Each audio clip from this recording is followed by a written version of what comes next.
Mr. Bernie Hunhoff, take over from here. All right. Again, Jeremy for the map, because I was literally going to see if I could have a piece of paper just taped to the wall. This has all the towns and everything, so thanks, Jeremy, very nice, very impressive. We got a great library, don't we? Yes. Yeah, I'm Bernie Hunhoff, and for 40 years, I've been published in South Dakota Magazine. I think a lot of you are readers. If you're not, and you want to take a copy home with you, there's a copy right there. We also publish an annual arts journal now, and if you haven't seen that, take a copy of that home too. It's been a great thing. We try to put as much art into the magazine as we can, but we're working with the South Dakota Arts Council once a year. We just try to do a real look at, where are the arts in South Dakota right now, and it's been a really good project. It's kind of a yearbook of the arts in South Dakota. So, yeah, so for 40 years, we've been just traveling South Dakota, looking for stories, and it's been a great thing. Like in the last few years, some of my grandkids have been traveling with me, and we go around and we stop at the ice cream shops and the coffee shops and talk to interesting people and take pictures and take hikes. And the other day, his mom, my daughter-in-law, says that the grandkid asked, "Does Grandpa really work?" The other grandpa's going, actually do serious stuff. And no, I really don't. It's been a great thing. But I'm sure you're all curious because you're all here. Anybody that has average curiosity needs to go travel. That's how you satisfy your curiosity. Even as a child, I grew up on a farm north of Yankton, about 10 miles. Even as a child, my brothers and I loved to just explore down Beaver Creek, the little creek that runs out of the state lake. We just go down the creek and look for wildlife or weird rocks, or sometimes you'd find what we call an Indian rock, an Indian tool. And there were a couple houses along the way there, abandoned little farmsteads in the creek. And then once we saw them, we'd go home and ask stories about who lived there. And there was always a story. There was always a story about who lived in every house. I know one of them, our folks said that there was an old couple who had a son who died, drowned in the lake. And they never really got over it, and they never really left their house or their homestead again, except when somebody else, some other young person died in the neighborhood, she would go over there and teach that mother what do they do? Lacquer the baby shoes as a memorial. That's just what she knew how to do to comfort somebody else. So the only time she really left the farm was to go comfort somebody else. Little stories like that you'd pick up. There was another story. This was along the Jim River.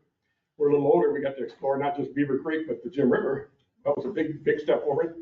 And we would, there was a story down there along the Jim River. There was an old couple lived there, and one year the river flooded in the 60s. The river flooded when we were teenagers, and everybody went over to help this family.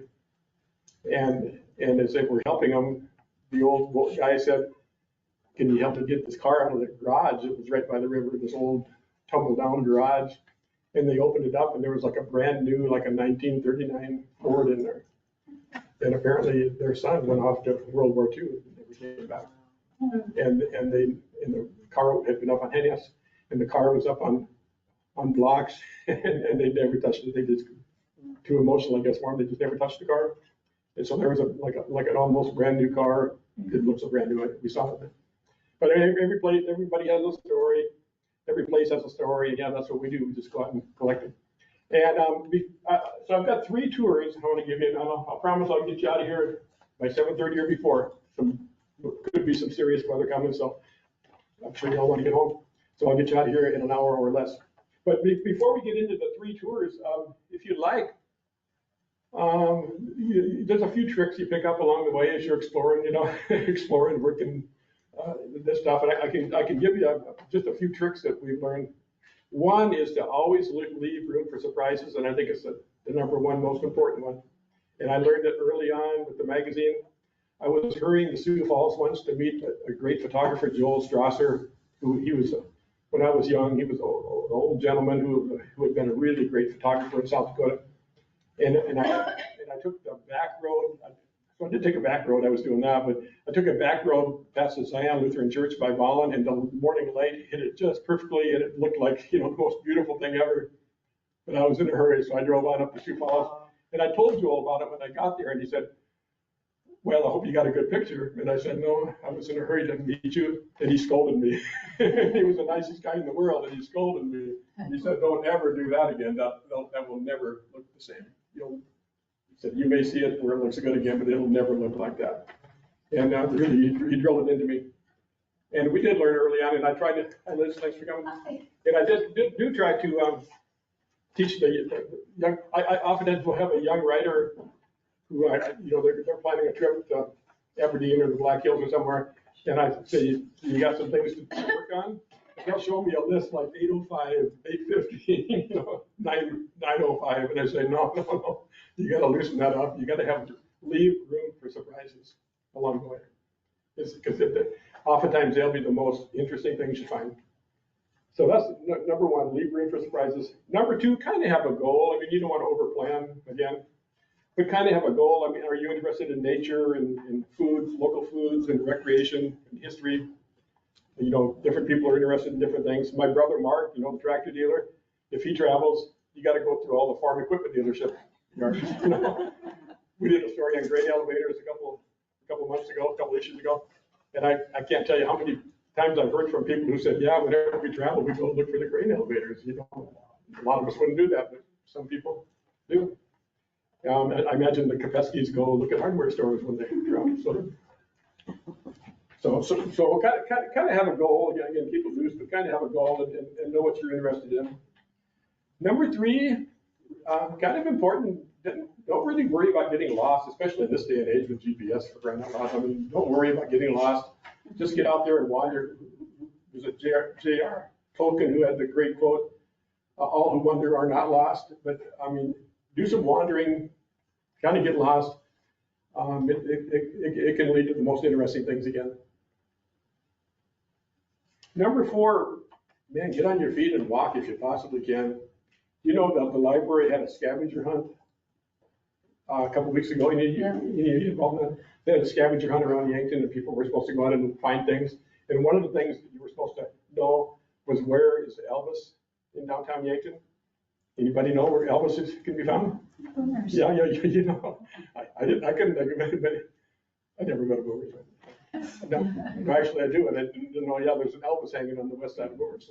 So, but almost nobody got that. I think one person got that in the scavenger hunt. So obviously they're not on foot enough. So you just see the world so differently if you're on foot. And when what we do in the magazine, we often do what we call them town stories, where we just kind of show up in a town and poke around and see what we can find. And again, I always tell the young writers, get on your feet, don't drive around, get on your feet and go walk a few blocks, at least around the downtown area, and just get a feel for the town. That way you'll oftentimes find the most interesting things, even the back alleys, just kind of poke around a little bit, take a half hour or an hour and do that. So get on your feet if you can. Number five, you kind of know this one, but find the local hangouts. It makes all the difference in the world. I mean, if you just end up at the corporate places, they all look the same across America and across the world. But if you can find those local hangouts, not only you find the local food stand and probably local art, local architecture, but you also find the people that are probably most interesting and most willing to talk to you. So find the Muddy Mo's or the Ben's Brewing Companies and those kind of places where you can kind of rub shoulders with the local people. Number six, I want to throw this in here. Be safe. I don't think there's really anywhere in South Dakota that I've really ever felt unsafe. But there are certain places where you probably shouldn't be at midnight. Even in Yankton. I mean, I would say probably after midnight, probably hanging around 3rd and Douglas in that neighborhood, maybe not a great idea. Actually, in this issue of the magazine, we have a story, a friend of Nancy's story by the Beersford writer, Christine Wevick. Am I saying her name right? Christine Wevick. She's from Beersford. She wrote a story about missing people around South Dakota. And interestingly, one kind of thread was how many of them were lost when they were actually down, like in a downtown area like Yankton, in a bar, in Aberdeen, in Yankton, in Sioux Falls, some of our major cities. So, I mean, there's certain places where, it's probably not the safest to be, especially if you're a stranger, but even if you're local. So be reasonable. But people often ask us if you feel safe on the 9 Indian reservations. We've traveled the reservations, I'm sure, more than anybody else in South Dakota, especially our governor, who's not allowed it. We have since day one. We traveled the reservations constantly since day one. And I've never had any issue at all. And I'm not saying you couldn't, and I'm not saying that there aren't neighborhoods where you probably shouldn't be after dark. But I think South Dakota's a pretty safe place, but always be thinking. Number 7, look for local events. That's something I just think that's greatly overlooked. Again, maybe we book ourselves too tight or whatever, but always be looking for local events. And that doesn't mean it has to be a big riverboat days. You know, our daughter is married to an Italian guy. I don't know if you all know that, but he lives in Italy. She lives here, and he comes. She's over there right now, actually, and coming back tomorrow. He'll come over here a couple times a year. The most fun thing to do with him is to take him to local events. He always thinks we talk too fast, and he's trying to learn English so hard, working so hard to learn English, and he always wants to slow down, say that again. So one time, just for kicks, I took him to the Cadillac and we're going to go, hey, we're not. He went, oh, no. He loved it. He thought it was the coolest thing he ever saw in his travels.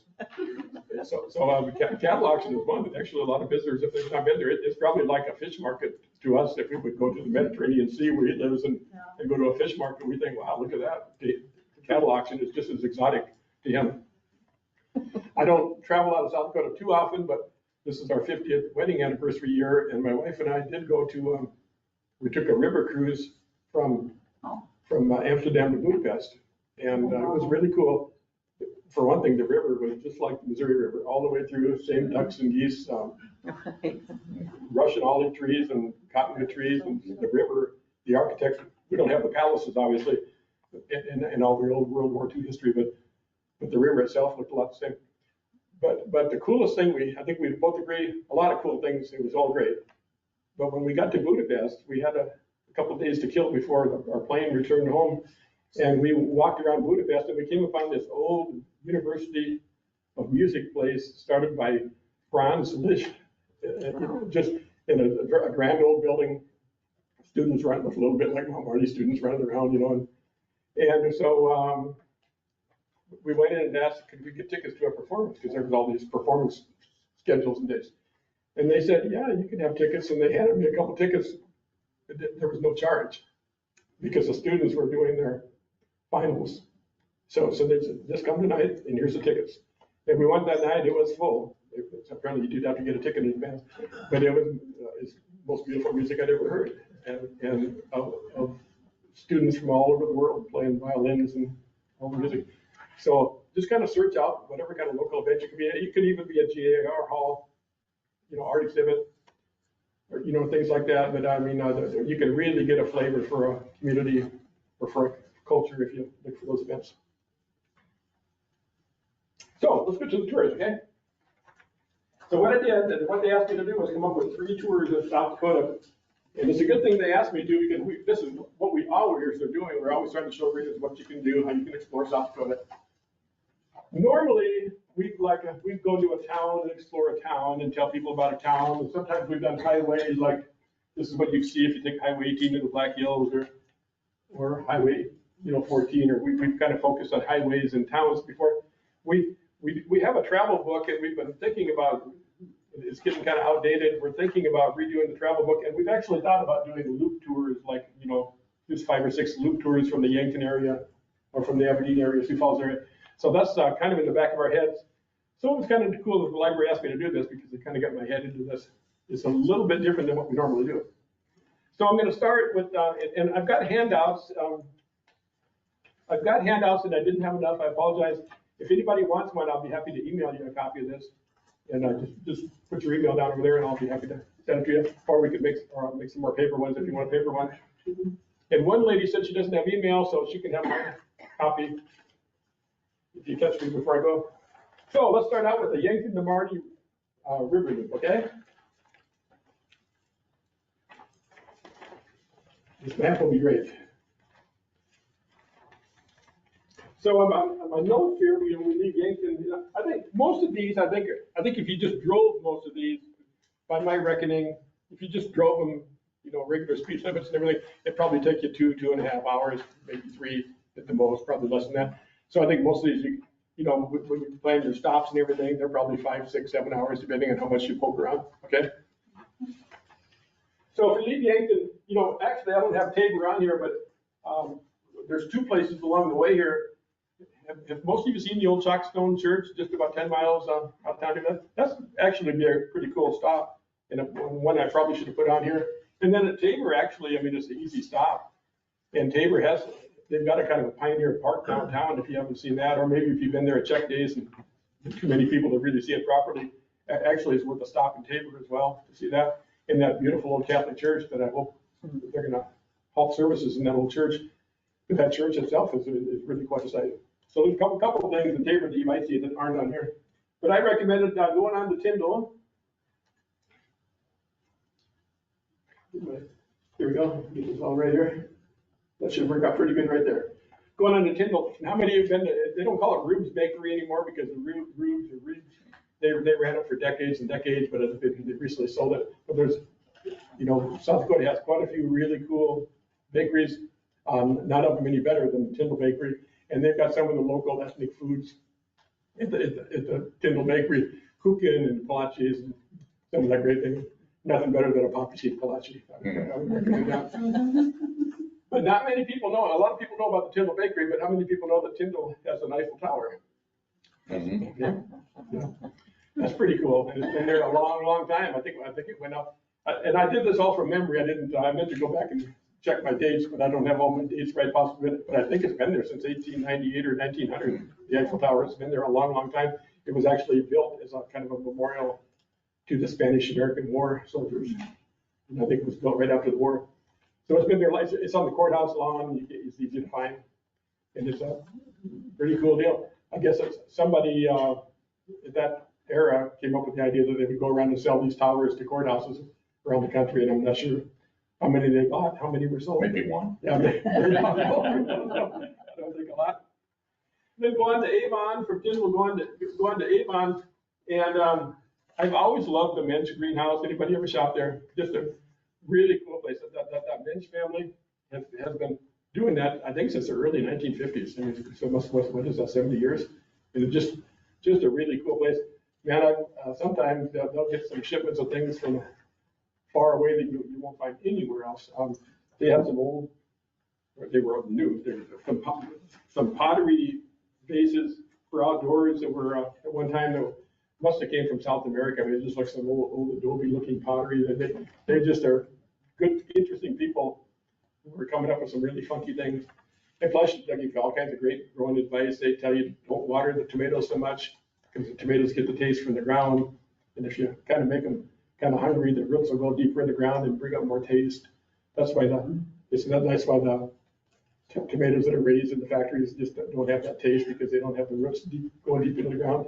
So keep them alive, and give them a drink once in a while, but kind of keep them thirsty, and they think it's a much better taste. But they're just a really cool family.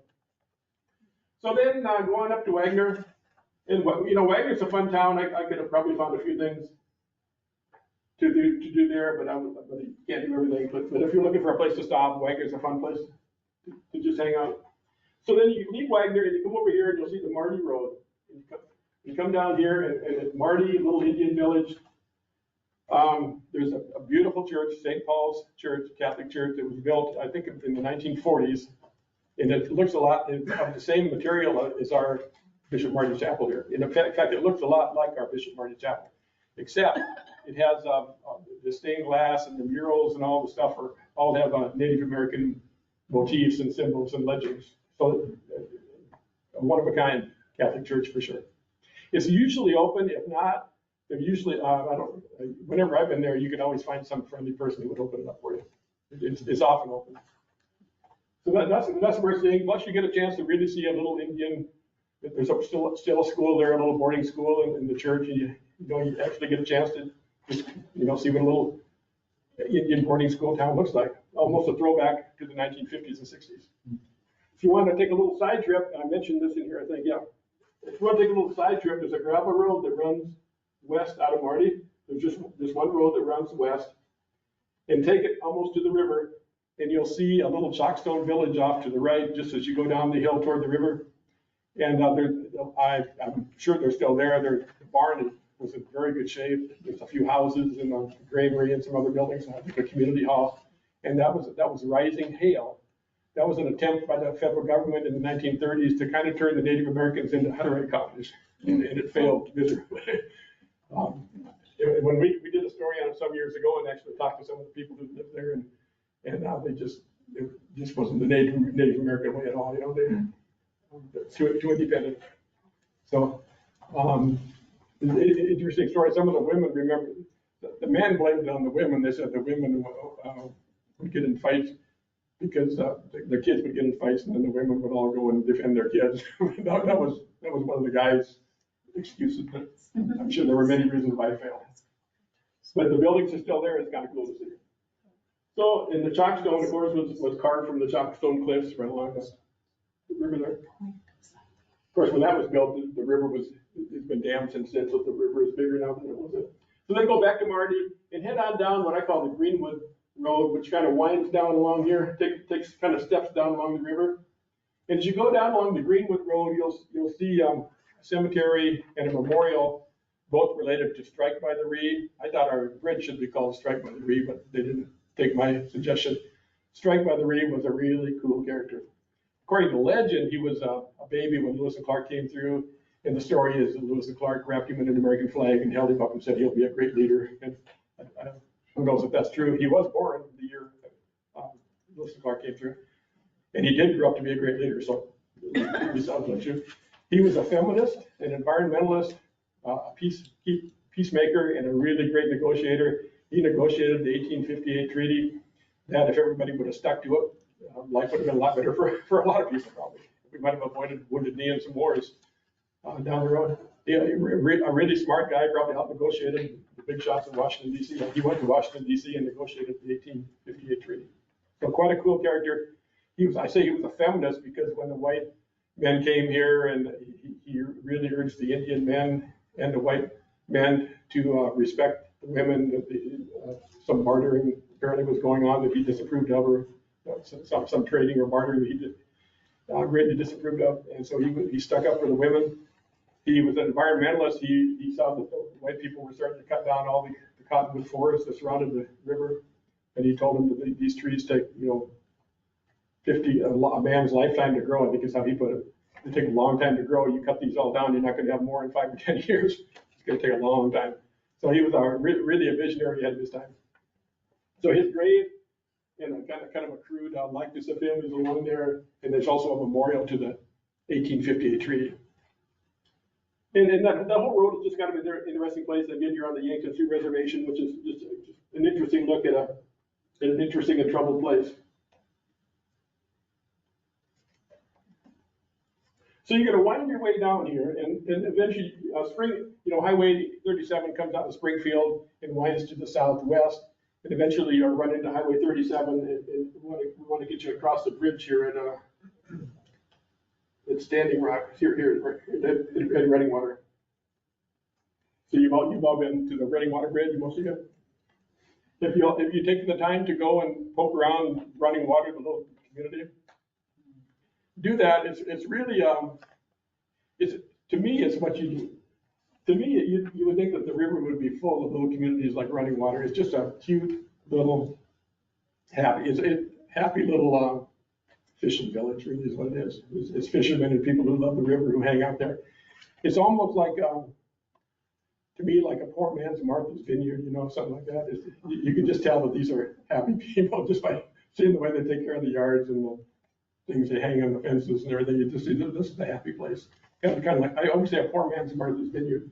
So take a minute to just drive through Running Water. Just takes a minute, and then come across the bridge. And if it's lunchtime, Niobrara is right over there. Of course, Niobrara is a town that would have been flooded, so they moved it up onto the high ground, and it still got flooded in 2019. But Niobrara is an interesting town, and there's a war memorial along the highway there. Stop and see that war memorial and just touch your heart. 3 Sage brothers from the Sage family were all in the same ship during the Vietnam War. off Vietnam, and the ship wasn't hit by enemy fire. It was actually a collision from another friendly ship. And I think 74 sailors lost their lives, 3 of them brothers. And the memorial to all 74, but especially to the hometown Sage brothers. They're really quite a thing.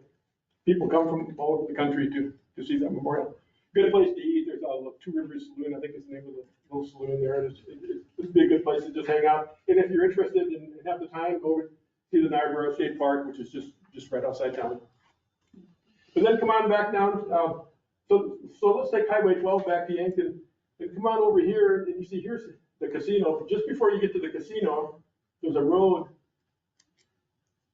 It says here it's 54D. There's a road clearly marked that says Santee to the north. Take that road to Santee. When you get about right here, about a mile or two down the road, you'll see something I've not seen around here before. Maybe you have. There's a blue heron rookery there. And anybody seen a blue heron rookery? Yeah. Around this part of the country? Wisconsin. Yeah, but not around Yankton. I don't think that. I don't doubt that there might be some others along the river, but I've not seen one ever. And it's in dumb me, I thought, well, all these blue herons, young and old, are in the trees. You can see it easily in big nests, and the treetops are from the urine. I suppose the treetops are kind of dead from higher up, so you can spot it very easily. It's about 100 yards maybe or so off the road, and so I walked right under it, and I was shooting pictures and everything, and the herons didn't really seem to care. But when I got home and checked it out, they said never get very close because the blue herons can get really nasty and they have very sharp beaks. Oh my God. So don't do like what I did. But I bet they could have cared less that I was there. So that's kind of cool. So stop and look for that. And I was there like midsummer, and there were still herons around. The last time I was there, but I imagine sometime around midsummer or so they're gone. So then go on to Santee, and now you see this. Of course, this part of the river is what I call the delta or the marsh. Let's hope it doesn't extend all the way to Yankton someday. But you get a really good look at Santee, and as you drive along Highway 12 here, leaving Niobrara, you'll get a really good look at that delta and what it really looks like. But go to Santee, and it's a really interesting little Indian village. For one thing, if you want to stretch your legs and get on your feet, there's a walking trail that they've created right on the edge of town, right along the delta there. That's kind of cool. There's some informational markers there, and it's just a really, really great little walking trail. And you'll be right along the reeds that are about 8-9 feet high, I think it's. So that's kind of cool. Two other things to do in Santee. There's an old Episcopal church, and the Santee Sioux are really descendants of the Sioux that came came from Minnesota after the 1862 war. I mean, we were really never taught that history in school, but after the 1862 war, they arrested. They were going to hang like 300 Dakota Sioux, and Abe Lincoln went down the list of the 300 and pardoned or decided not to hang all the 38, hung the 38, and the rest were basically banished to Dakota Territory. And with really no, just put on a ship and set up the Missouri River with really no supplies. It was winter. They were cold. They were hungry, and there were a couple missionaries along, the Williamsons and the names are coming right now, but 2 missionary families that went along with them who saved their lives, or they might have all perished. And they're just really selfless human beings, really, really wonderful people. And they stayed with them. First they went up to Lower Brule in South Dakota, and then later some of them came down here to Santee. So that's the connection to the 1862 war. So in the city hall, or the tribal building in Santee, there's a museum. And there you can find the Dakota Sioux's version of what happened with the 1862 war, with memorabilia, clothing, first-hand accounts from survivors, from some of the people that were pardoned, if that's the word. And it's really interesting. And the last time I was there was a fellow there, a Native American fellow, who was obviously had some education and really knew his stuff. I think he wouldn't look you in the eye. He had, some kind of a personality, check that he wouldn't really look you in the eye, but he was more than willing to talk, and he had a lot of information. He was a really smart guy. He's kind of the curator of the museum. But it's a very interesting museum, and that story won't be told. You won't find that story anywhere else. The way they tell it. You know, the winners, I guess, get to read the history books, but the Santee have their museum in Santee. So the Santees who have their museum, and they tell their story there. So that church, and that museum, the church, some of the missionary people who helped keep them alive in the 1860s are buried in that cemetery.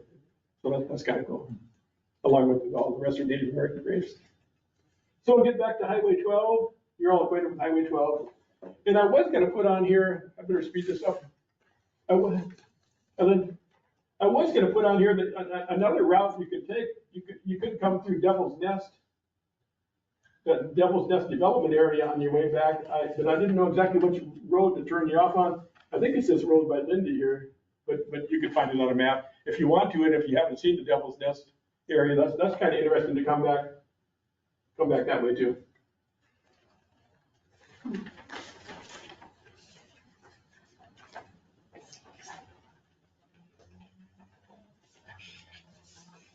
I don't think I missed anything there. Any questions or comments or anything I missed on that trip that you guys would recommend seeing? Away we go. Right? And away we go. Yeah. No, you know, you'll find things here that you won't find anywhere else in the world. You know, history. You know, on our trip from Amsterdam to Budapest, I mean, there was all this amazing World War II history, and it's really good stuff. I could bore you with stories that I've heard all along the way. But I mean, the story of the 1862 war and that history of that mass forced exodus, and then that poor tribe. I mean, they were exiled from Minnesota, and then they were eventually exiled to different reservations here, forced onto different reservations. And then in the 1940s, we came along, and after they had really established roots in the cottonwood forest along the river. Once again, we came along and said, and I don't think we even told them, we just flooded their river. And I talked to one time I was up at Lower Gruel, and an old Indian woman was telling me about this. She was alive, she was a child when they flooded the river at Lower Gruel.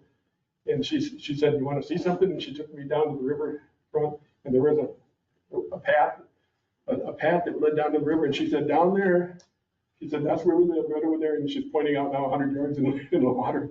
And she said, "Our church was over there, and we had a big community garden over there, and the berries, a lot of berries over here."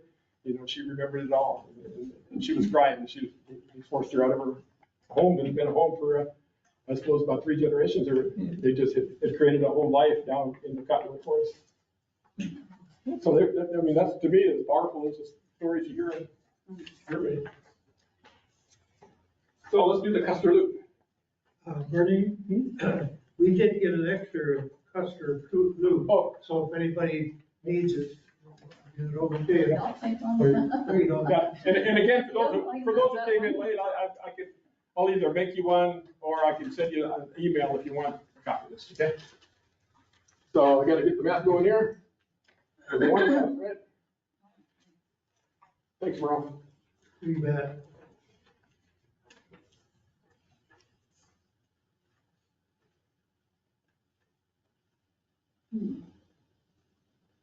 Now, this is probably the one, well, of course, a lot of you have traveled this loop because you're from Yankton, and a lot of you have traveled this wildlife loop.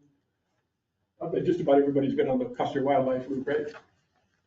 So this is not gonna be new countries for you, but hopefully we can show you a couple different little twists. For one thing, you know, if you start in Custer, hey, come on, look. Lynn's here somewhere. Yeah. There you go. Yeah, over there. Cool. Yeah, we're a little short on handouts, but I'll make you, I'll make you some. You can take one if you, I need, see which one, yeah, you can have that. Oh, no, I need that one. Okay, I'll share. I'll give it to you afterwards. No worries. I have left. So we're doing the second one now, in Custer Travel.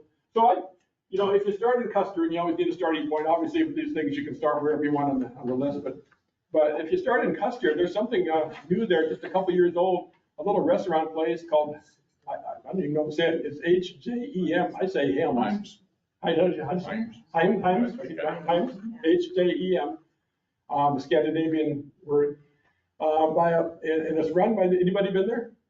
Run by a delightful lady who I guarantee you will say she is the most delightful restaurateur in South Dakota, even better than my daughter who runs Buddy Mo's. This gal is really something. And she's got a kind of a Scandinavian look. I think she came from Canada, but you'll find out because she's very talkative and she'll tell you her whole story. She dresses a little different, and she's collected this amazing staff, and they run a breakfast place, and it's not very big. The seating area is probably half the size of this room. I think it only seats about 30 people. So you want to call ahead and make sure and get reservations if you want to make sure you eat. But it's just a delightful little place because of her and her staff and a really unusual little menu. It's not expensive. And I'd say the prices are about what you'd pay anywhere in South Dakota. I think there's some expensive things on there if you really want to go expensive, but it's not an expensive place. It's just a really delightful, charming little place. It shows you what a personality can add to a little restaurant. What did you call it? It's HJEM. HJEM, customer. So let's head out of town. So if you have breakfast and head out of town, let's see where we're at here now. You know, another thing, if you're in Custer, and a lot of times South Dakotans aren't heading west. How many of you have been to Jewel Cave and the monument over there? I mean, man, that's the trails and the history and the art and the nature there. A lot of people don't know about or haven't taken the time to go west to Jewel Cave. It's only, I think, 10 minutes out of Custer, if I recall, not very far. But I'm going east. Let's go east and out of Custer to the wildlife loop, which they don't really have on here, so that's okay. So so as you get into Custer State Park, take the first road, which will be the west side of the wildlife loop towards Mount Coolidge. And how many of you been up on Mount Coolidge? So wouldn't you agree that's probably the best view you can drive to? Yeah.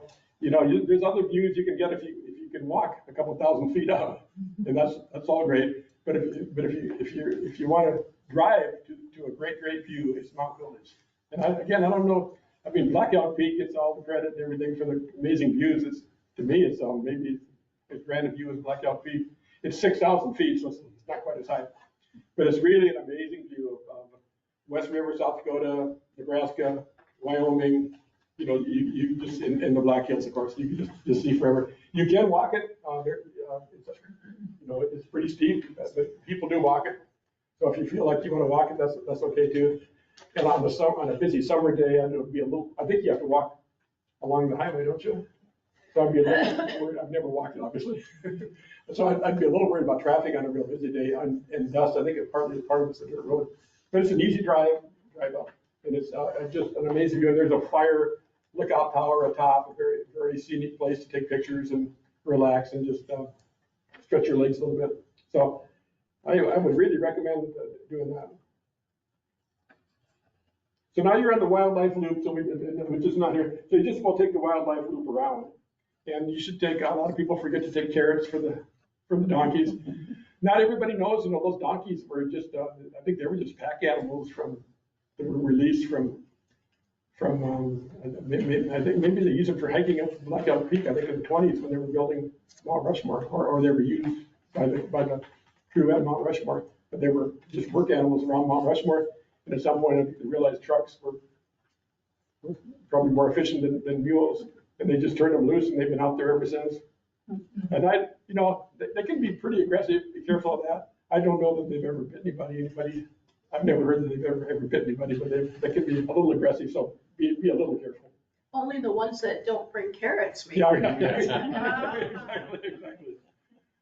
But the wildlife loop is a pretty amazing place. I mean, you could travel anywhere in the world, and where else would you get that kind of an opportunity to be that close to bison and pronghorn and deer and even elk now? So it's really, really a pretty amazing place. Anytime you're close, you got to take the wildlife loop. So if you finish the loop, then you'll finish up right here by the State Game Lodge. And if you haven't done that for a while, I mean, go on in there. That State Game Lodge really is a treasure of South Dakota. And again, something like you're just not going to see anywhere else.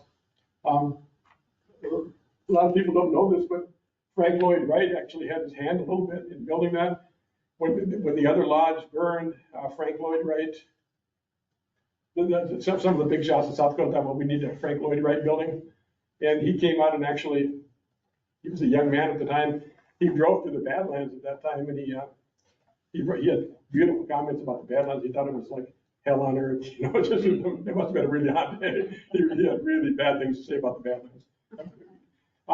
But he came out and did look at the property and everything, and he made some really crude drawings and everything. And then eventually, you know, South Dakota, they're too cheap to hire him. So he went on home, and I don't know if he wanted to do it either. And they gave his drawings to a Sioux Falls architect, I forget his name. And I think some of Frank Lloyd Wright's ideas are actually incorporated into that. But it's a really amazing place. And in the summertime, there's usually a visiting artist or photographer inside you can go chat with. And it's a lot of these big lodges in the Black Hills now are run by big corporations, and it seems like the food and the service quality has gone down a little bit. The game lodge, for whatever reason, seems to be doing better. I'm not sure. I don't know if they have a different staff or a different manager or what, but they still seem to be, people seem pretty pleased with it yet as a restaurant too. But it's a pretty cool place to stop. So game lodge. And then how many of you have been to Badger Clark's cabin? Where? No, shame on you guys. When we were in the 60s, when I was just a kid, my mom was a poet. Some of you knew my mom. She was a poet, and she actually learned, not from Badger, but from a student at Badger, Adeline Jenny, taught at Badger Clark, kind of schooled Adeline Jenny, who became the poet laureate after him. And then she kind of helped my mom write poetry. So my mom was a big fan of Badger Clark, who died in 1957. So the first time we were going to go to the Hills, like about 1961 or 2, Mom could care less about Mount Rushmore or anything else. She was just on a mission to go see the Badger Hole. They call this cabin the Badger Hole. It really is a pretty sweet place, and if you've not been there, you really should go visit it. So it's pretty easy to find. There's a pretty good sign there now. So he died in 1957. Didn't die in the cabin, but spent his last days there and died in the hospital in Hot Springs. The South Dakota Public Broadcasting just did a documentary on him. If you want to look that up online, I'm sure you can find it. If you don't know who Badger Clark was, really, really a cool character. He was a really fine poet and writer. And he also wrote prose.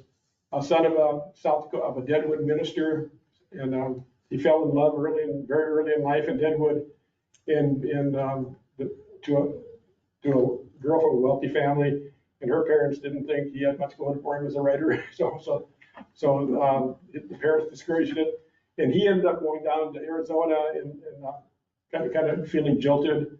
And I think for health reasons also, somebody suggested maybe he should go to Arizona in the dry land.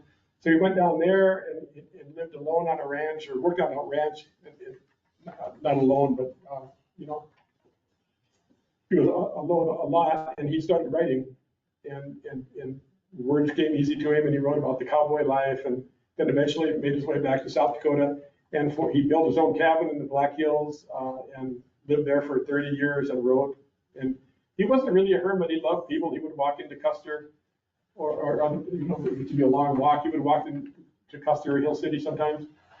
But he spent most of his time there working on his cabin or writing, and he was very prolific, wrote lots of poetry about South Dakota and about nature and our connection to nature.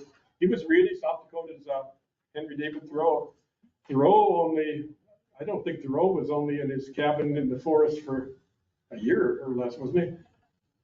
Badger was in his cabin for 30 years, so he had Thoreau beat by a mile.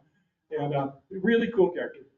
And kind of forgotten over the last 20 years, I would say. But his cabin is there, and you can go in.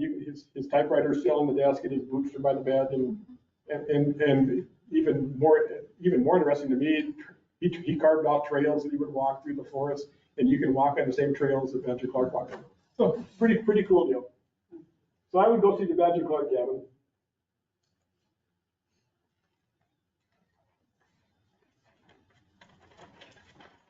So then go back to, so then you'll take a little jog to the south, get back on Highway 16 and go back over here to the Needles Highway. You've all been on the Needles Highway, I bet. That's maybe the most winding, slowest road in the West.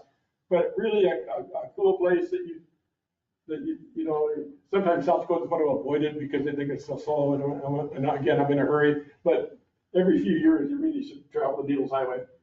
And I would recommend, you know, there's several places to stop, but in the Needles Eye Tunnel, I mean, stop there and just look around. There's usually so much traffic that you don't do that. But a couple things, look around at the people, especially if it's in the summer, you'll see people from all over the world. And you can see South Dakota almost through their eyes. That's pretty fun. A lot of them would love to talk to a South Dakotan. So you'll make their day if you actually sit there and talk to them a little bit. The other thing to look for there, another thing to look for that we oftentimes don't look up, but look up. If it's a nice summer day, there could be people climbing those peaks around there. That's kind of fun to watch that. That's you know, just ground zero for some of the granite climbers around. And then the other thing are the balanced rocks. We just did a story on balanced rocks in the Black Hills. You know, they've been tottering, some of them have been tottering up there for 2 billion years. And just kind of balanced. And the best place to see them is right there around the Needles Eye Tunnel. There's some of them just right up there. So I would hang out there a little bit. And then just head just a mile or two down, you leave Needles Highway and you're in Sylvan Lake. And if you want a nice, easy walk, and I've tried to scatter some walks into there, a nice, easy walk, I mean, you shouldn't just walk around Sylvan Lake. There's one tough stretch where it gets a little bit rocky and steep. If it's too much for you, you can just reverse course and go back the way you came. It's about like walking across the Yankton Bridge, I would say, for the most part, except for that one bad spot. It takes about the same length of time, 45 minutes or whatever. But it's just a really cool walk along. Again, you'll see balanced rocks. You'll see what they call wedge rocks wedged between it in a canyon. You'll walk through a tunnel with a wedged rock right above your head, and you hope that it's been there for 2 billion years, and you hope it'll stay, you know, for another 2 minutes, right? So, and there'll be fishermen, and again, there'll be people from all over the world. It's just quite an experience in the summertime. So leave Sylvan Lake, and then you're leaving Custer State Park. And if you're hungry, go to Hill City. And anybody been to the Silver Dollar Bar in Hill City? It's you know, it's like something you'd expect to find in Lesterville or Baldwin. And if you've been to the Black Hills now for a week or so, you know, for a few days, you're looking for maybe something like that. It's just a real laid back, simple little place like you wouldn't expect to find in the Black Hills. They don't take credit cards. You know, they do have an ATM there, so if you can get some money from that. But that used to be the Hill City Zoo, and the zoo closed because at one point there was a zookeeper who owned the place, and a lion who was the main attraction, and the lion got the zookeeper's head in his jaws, and he just was clamped on him like that. And people tried everything. I don't know what to try. I don't know what to do in a situation like that.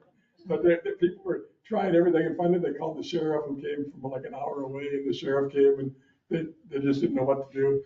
And finally they shot the lion. And the guy escaped very badly, but lived. But he closed the zoo, and somebody stuffed the lion, and the lion is still in the bar. So that's kind of cool. He's kind of showing his age. I think they put a scarf around some patches in her chair. But you can see the lion, but they have really good food, really good burgers. It's just like an old down-home place, and they make their own pizza, and the prices are cheap. You know, looks like they haven't swept the floor in about 3 years. So one other thing on this loop, and we got to hurry. I promise I'll get you. One other thing is, if you're driving back to Custer, you know, right by, anybody ever stopped at Boyd's Antique Shop there on that big open place right outside of Crazy Horse? Boyd's Antique Shop used to be run by a guy. He had a mule around there with a huge lump on his back that everybody thought was going to die in a week, and he lived that way with a lump for like 10 years, you know. But Boyd's Antiques, and Boyd is gone, and Mark and Cheryl Wenslauf of Yankton bought it, and they're running it, the Wenslaufs. And they're really, really nice people. And there's some other Yankton connections. I think I'm not even sure what they all are, but there's other Yankton people who have stuff there. And it's just a really interesting, funky little place run by a couple of Yanktonians. Rita has a store out there too, right next to him. I wasn't sure. Rita's. Yeah. Thanks. Okay, we're gonna do one count a lot faster so we can get you out of here.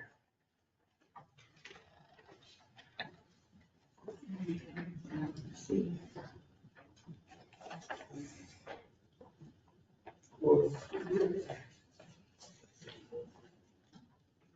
gonna go down, I think go faster, right?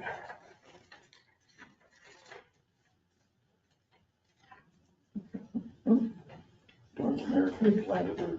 There we go. So we're gonna start, I kind of say Watertown's a starting place, but really the starting place is Stockholm, South Dakota. So I would say, first of all, I wanted to do something in the Glacial Lakes country.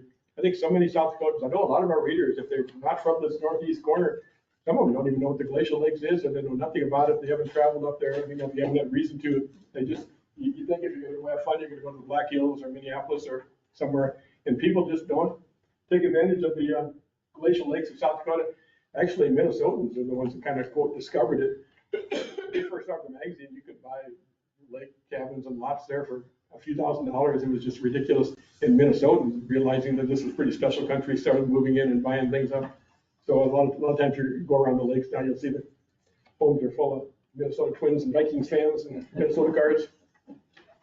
But the first place to stop, and I would recommend, you leave Watertown. And let's see, looking for Stockholm.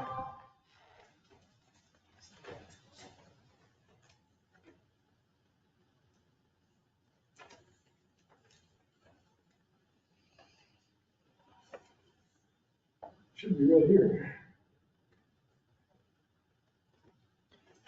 Northeast. Oh, no, here, I gotta go here. You guys see Stockholm on there? Should be right here.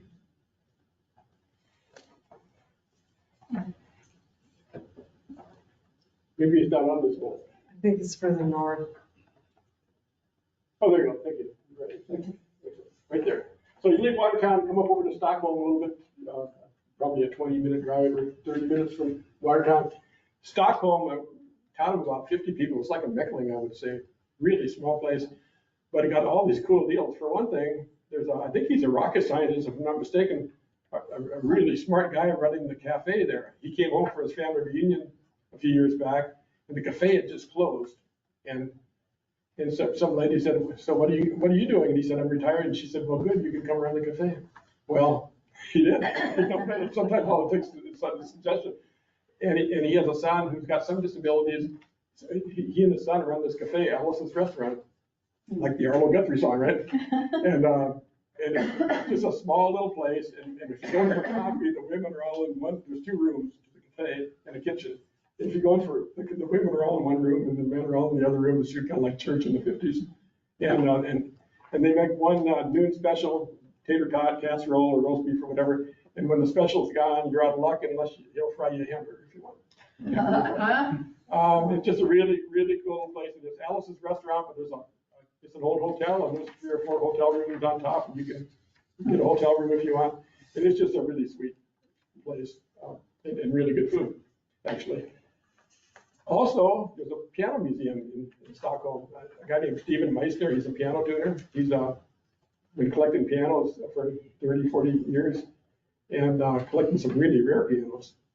And he keeps them in a grocery store across the street from the cafe. And if he's in town, if he's not on the road tuning pianos, he's more than happy to show them to anybody. He loves them. It's actually a valuable collection, and he's probably got pianos that nobody else in America has. And sometimes he packs them up. He's really good at packing them up. He can get 26 pianos in a 26-foot horse trailer. He can disassemble them, assemble them that quickly. And really, really, really sweet guy, and he'd love to show you his pianos. There's also an agricultural museum in this little town of 50 people. That's not a bad little museum, actually. So that's Stockholm. Then I'd hit up on the road and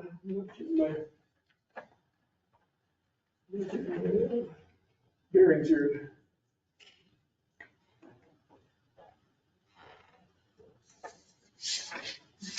To Millbank.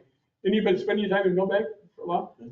Millbank, for a town of about 3,000 people, just an amazing little retail shopping place. I don't know why. Partly it's because they're far enough away from other towns. Partly they get enough lake traffic, I think, that they'll be able to do some business. Or the local people just really support the place.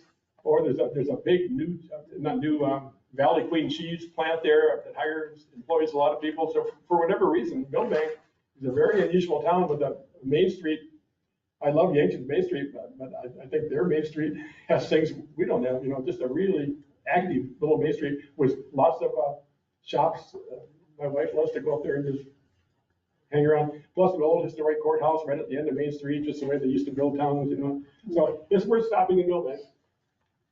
So if you're in Millbank, you could, now if you want to, you could drive over to Ortonville, Big Stone City in Ortonville, and over here if you have plenty of time and take this river road, or you could go straight from Millbank to Hartford Beach. But you want to go to Hartford Beach because what's the highest point in South Dakota? Blackout Peak, right? The lowest point is Big Stone Lake, or basically, especially right here in Hartford Beach. That's the lowest elevation in South Dakota. But it's just a little bit of an unusual lake. These are glacier lakes, a little different than the prairie lakes that we're used to down here. For one thing, most of them are very, very, very clean. The land is so rough up there and so rocky that they haven't been able to do such intense cultivation, so they haven't had the livestock or the chemical runoff from the fields that we've had. So the lakes are, for the most part, really clean, especially Big Stone Lake. And right around Hartford Beach State Park, there's all these trails that you can start up on high and kind of wind your way down to the beach. And when you get to the beach, there's a very, very rocky shore. And just a lot of history there. It's just a really, really fun place to hang out and stretch your legs. Excuse me, I'm not from here, so about how far away from here is this area? Well, Watertown, if you start at Watertown, Watertown's about 2.5 hours north of here. Okay. And then, Millbank is about 45 minutes from Watertown. And now from here to here, that's a good question. And now from Millbank to this whole stretch is only going to be like a 2-hour drive, Okay. 2 or 3 hour drive if you drove it straight. But from here, it's. From here, you go to Watertown, and that's kind of the beginning of the glacial lakes. That's about 2.5 hours. Yeah, that's interesting. Very good. Yeah, not that far away at all. Very intriguing. No, it's good. So leave Hartford Beach and make your way up to Browns Valley, which is right across the border. That's in Minnesota, right on the border. So this is actually a continental divide. There are only like 5 continental divides in the whole USA, and this is one of them right here. It comes out of North Dakota over to here. So right here at Browns Valley, I'm told, and correct me if I'm wrong, I'm told that that's the only place you can walk on foot other than being on a bridge, walk on land, the only land crossing between Hudson Bay and the Gulf of Mexico. Because the water separate, a river and water will separate everything in between there. So, because that's the continental divide, that's the north and south continental divide. So the waters run north to the Hudson Bay, and here they go south basically to the Gulf of Mexico. So that's the only land crossing. But so that's interesting, and there's a couple signs there that they'll talk about the continental divide. And as you make your way up this way, you'll see more about the continental divide. It runs right along here.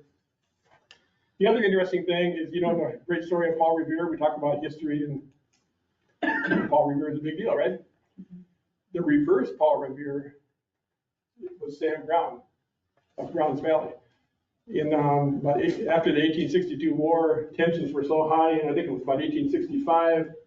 Everybody was just ready to shoot at each other. And there was Sam Brown was a young soldier at Fort Sisseton up in here. And word came out that there was a war party crossing into that country, had left the reservation. It was a war party, and people should be ready to shoot on sight. Kind of what Paul Revere was sent out to say. So they sent Sam Brown to alert everybody on horseback. But it was April, I think, of 1865.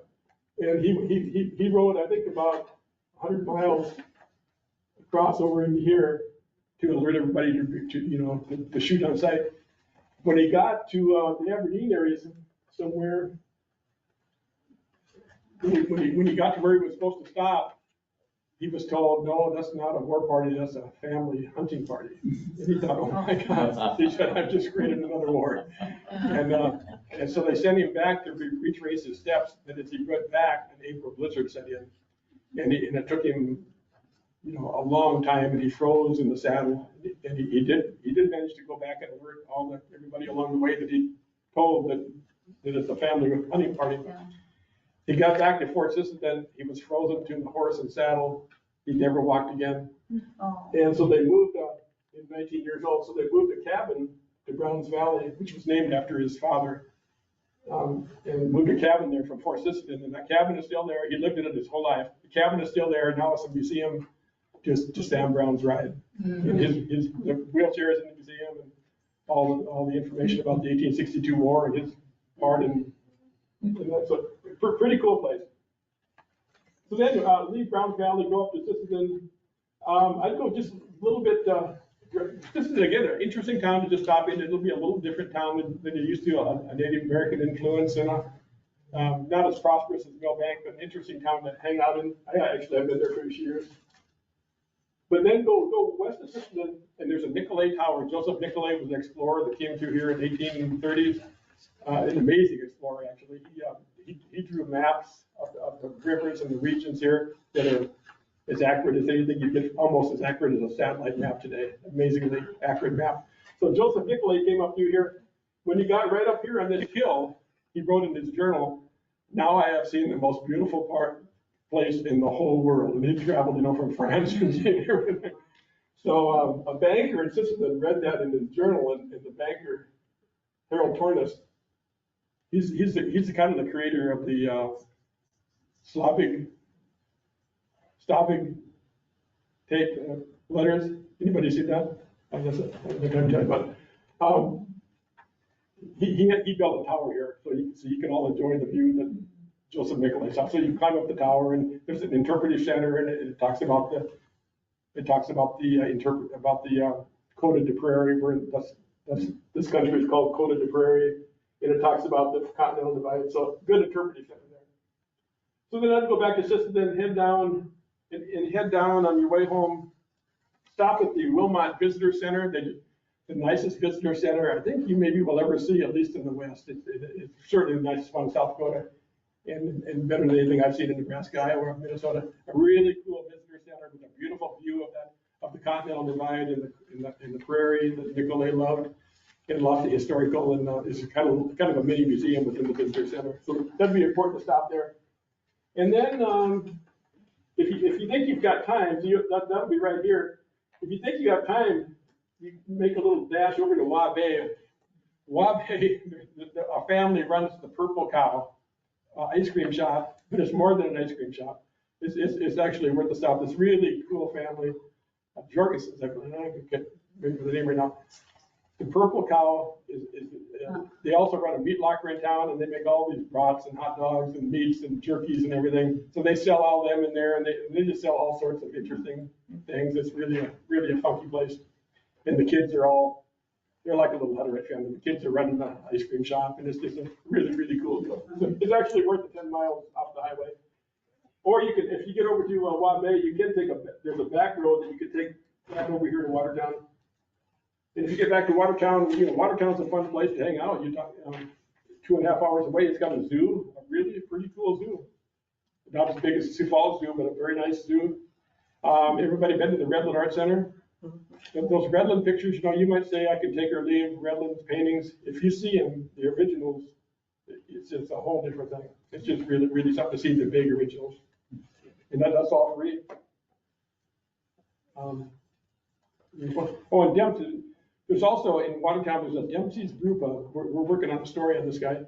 Dempsey's Brew Pub is run by the Dempsey family. The father plays the Scottish bagpipes, and he started the restaurant years ago, and they got a little brew pub, and he served lots of Scottish foods, and apparently Dempsey's Scottish.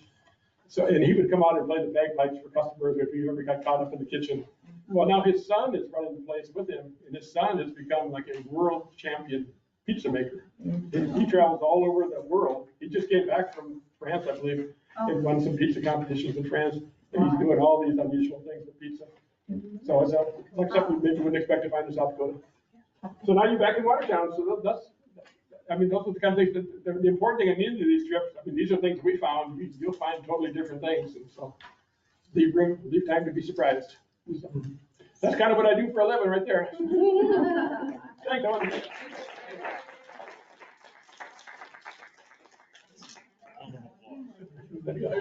Or a big hand, which would you rather have?